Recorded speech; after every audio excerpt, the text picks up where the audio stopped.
question for you. What was late Senator Dianne Feinstein's favorite flower? The answer is forget-me-nots, because she definitely didn't have dementia. I'm getting ahead of myself here. Hi, everybody. I'm Kenny Webster.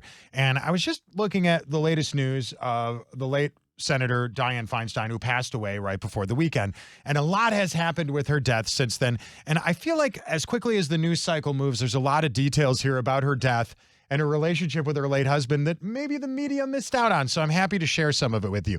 As you guys know, weeks ago, Dianne Feinstein, one of the most powerful politicians in America when she was alive, gave power of attorney to her daughter. She wasn't responsible enough to handle her own finances or make decisions for herself or go to the bathroom without assistance. No, sorry, but she wasn't. But certainly could make decisions that affect hundreds of millions of other people. That makes perfect sense, doesn't it? No, it doesn't? You're not buying it? Okay, well, I don't blame you. All that being said, Dianne Feinstein passed away. And the day before she died, she voted. She voted a lot in the weeks running up to her death.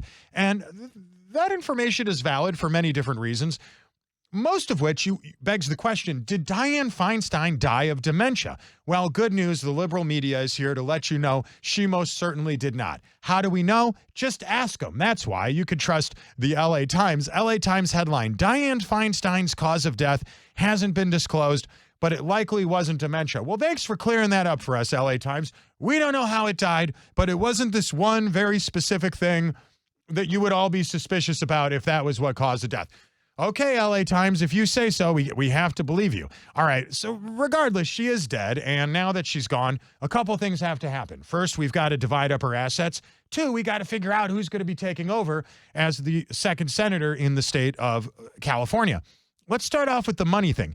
Dianne Feinstein died with over $100 million in money and about $60 million worth of private jets. That's a lot of money. Now, the explanation for why she had it all was her husband is a billionaire. Richard Bloom, he died. He left her all that money. And that certainly is a possibility, right? There's nothing mysterious about that. Now, all right, hang on a second here. Let's hit the brakes on that for just a second. Richard Bloom had 3 children, 3 adult children, and Dianne Feinstein was not his first wife. So I'm just going to guess that a substantial amount of that money that he left for his heirs was probably left to them, although I'm sure a portion of it was sent to her. With that in mind, one has to wonder about the relationship of Dianne Feinstein and Richard Bloom. Richard Bloom and Dianne Feinstein were criticized many times over the years over Bloom's government contracts, his business dealings with the People's Republic of China, combined with her past votes on trade issues with the Chinese Communist Party. She is voting in favor of things that are instantly benefiting her husband's business. Now, it's fine there. It's right out of the book of Nancy Pelosi and Paul Pelosi, right? Sounds a little familiar. Both of them powerful, rich West Coast Democrats.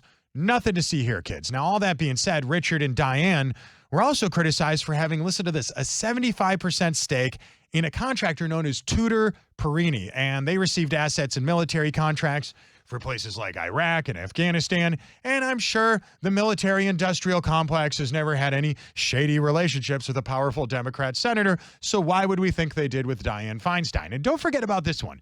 In 2009, Feinstein introduced legislation to provide $25 billion, that's billion with a big B, in taxpayer money to the FDIC, the Federal Deposit Insurance Company, which is a government agency that awarded her husband's real estate firm, CB Richard Ellis, quite a bit of cash there.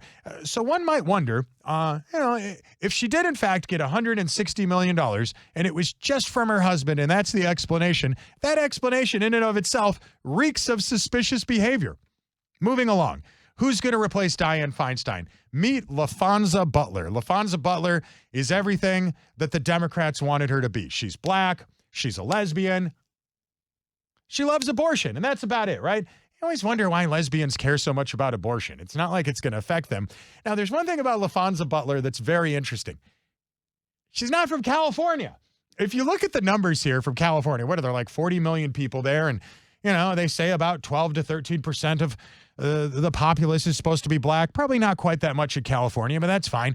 And there's plenty of gay people in California. So let's just say, conservatively, there's 100,000 black lesbians in California. The governor, Gavin Newsom, gets to decide who replaces Dianne Feinstein.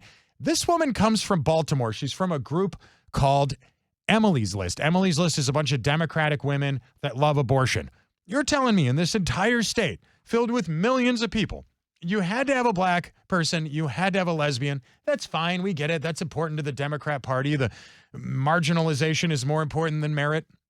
We get it. We've seen it before. We understand it. But I just can't get past the fact that they couldn't find one single black lesbian who loves abortion and is a lawyer in the entire state of California. They had to go to Maryland. Oh, by the way, Emily's List has now removed the line from their website that says that LaFonza is in fact from Maryland. She's not from California, but don't worry. I'm sure she'll move to the state soon. I'm Kenny Webster. If you enjoyed this video, please like, subscribe, retweet, whatever platform you're on. You get how social media works. Thanks for watching. Have a great day.